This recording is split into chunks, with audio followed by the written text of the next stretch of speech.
Alright guys, today we're gonna make a smoothie.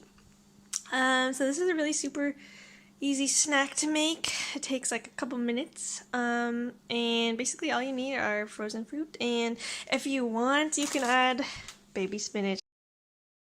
Okay, I know spinach is not the funnest thing to eat, but I have a tip for you. If you don't like eating your veggies, you can put them in a smoothie and you can't even tell it's there because the fruit hides it. So, pro tip for you guys, just put a little bit of that in there.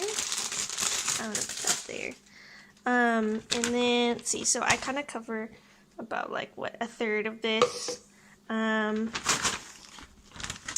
you can either get one of the mixes like at a store, or if you just have like, if you put a banana in the freezer, like unwrap the banana, unpeel the banana, put it in your freezer, that works too.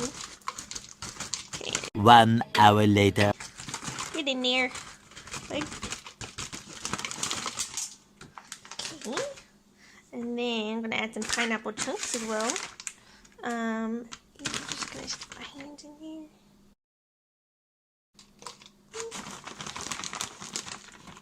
So kind of add it to about there. And now you can either add orange juice or water, whatever juice that you like.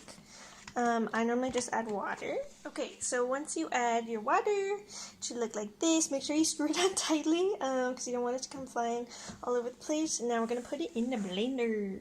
Okay, this is the fun part. Alright, ready?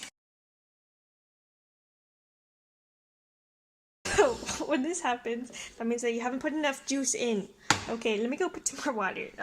Alright, second time, here we go.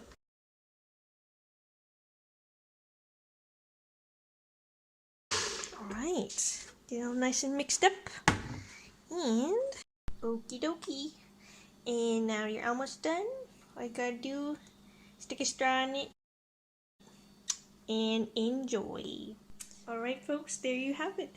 Quick and easy, and not to mention cheap. And now you get to enjoy. Cheers. So good.